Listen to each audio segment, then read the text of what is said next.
What's up guys, and welcome back to my channel. So in today's video I am talking about cheap versus expensive clothing, tips and things to avoid, what to watch out for. I have 7 different tips and pointers I want to share with you guys today on why clothing can look cheap or cheap versus expensive clothing.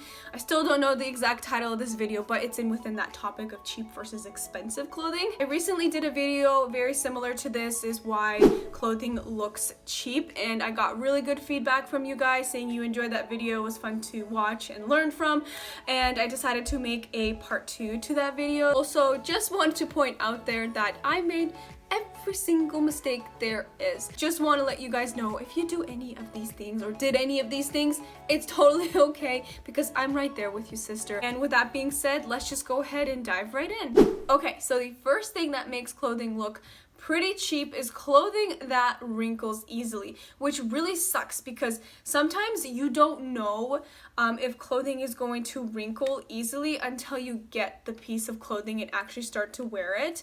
But a lot of times you can start to notice after you start wearing it if the item starts wrinkling really easily. So that's actually one thing I try my best to avoid, is clothing that wrinkles easily, because it starts to look more cheap than good in such a little amount of time. Like, you can just put on a piece of clothing and you have it freshly ironed or steamed and it looks great for like 5 minutes, and then as soon as you sit down in your car, you have the back of it all wrinkly, looking messed up, not looking that great. When it comes to purchasing clothing, definitely try your best to avoid that. If you end up purchasing something and it ends up getting wrinkly right away, definitely try to return it if you can, because it's just not worth the money. And the second way clothing can look very cheap is clothing that stretches out easily, but in an unflattering way. There are, some clothing pieces that can stretch out but still look good. Like, for example, a lot of raw denim jeans are meant to stretch out a little bit. But one of the most unflattering ways that clothing can look cheap when it stretches out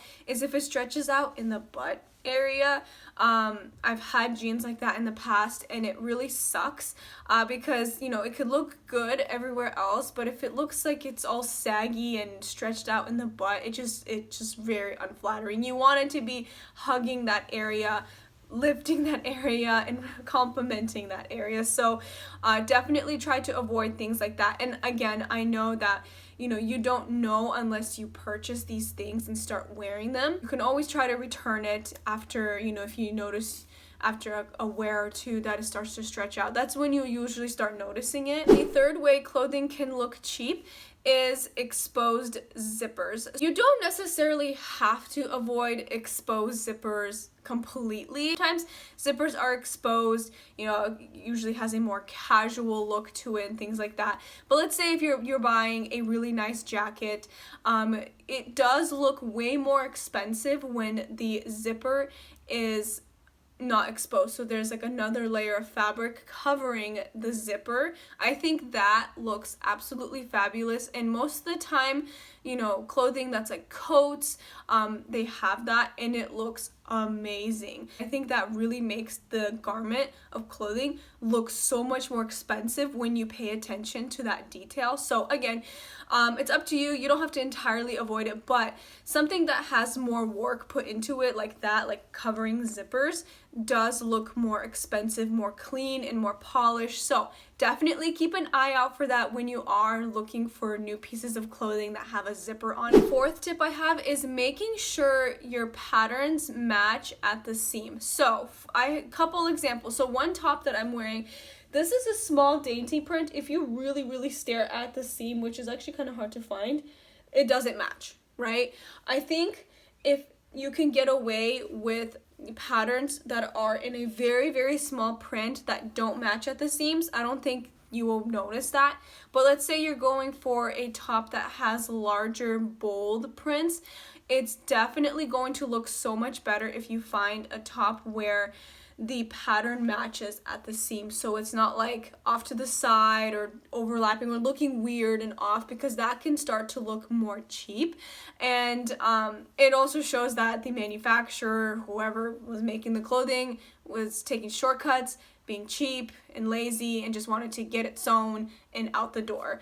It just shows you that when brands pay attention to that, it shows they put more work into their clothing, and overall it looks better as well. And the fifth tip I have for you guys, so when you're shopping and looking for clothing, this is just a fun trick I learned recently to avoid purchasing something that is cheap and poorly made. So when you're getting any piece of clothing at the store, or nowadays I think a lot of people are ordering online, so I just have a shirt here for example, you take the piece of clothing and you just gently tug it at the seams and see if they're pulling apart. So if there's gapping in between, you want to avoid that because it shows that it was poor stitching. If it's sewn really well together and there's no gapping, good to go. So that's just a fun little trick I just recently learned, and I think it's honestly really helpful if you are out purchasing clothing and you just want to make sure that the retailer, the brand,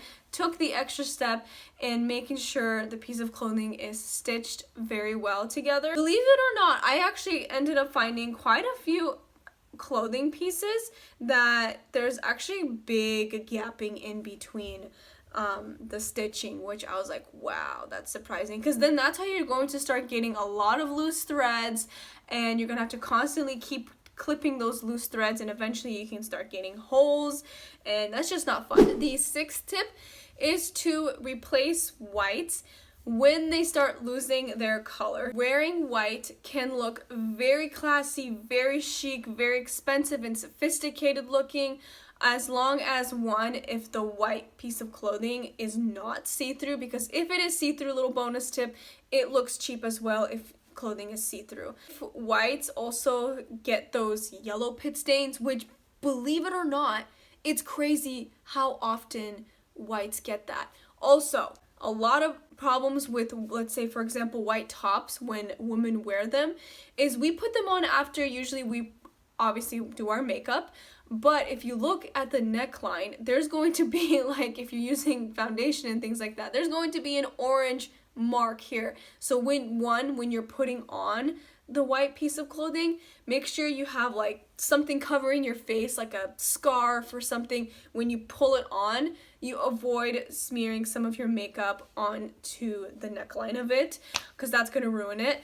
And also, eventually, after, I don't know, maybe a couple years or more, however many times you wear the top, for example, white kind of just starts to not look white anymore, and eventually it does need to be replaced. And you can try to save it by bleaching it, and other methods there's probably out there, but just paying attention to your whites is my point here, making sure they are white and clean looking. And the last and final tip, which I feel like this tip is kind of like my staple tip in my channel. I mentioned it in several videos, but since there's a lot of new subscribers here, I wanted to just put this in my last point in this video. But having that ankle scrunch on your ankles when you're wearing jeans, pants, things like that, definitely looks more cheap, and it, looks like the piece of clothing is too big for you or too long.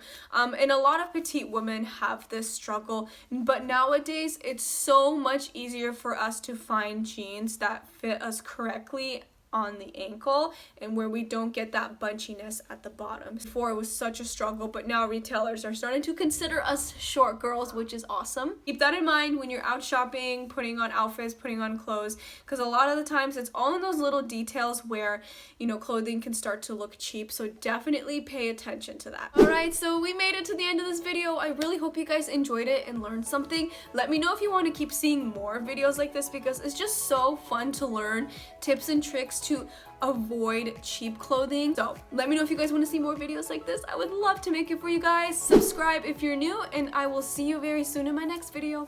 Bye!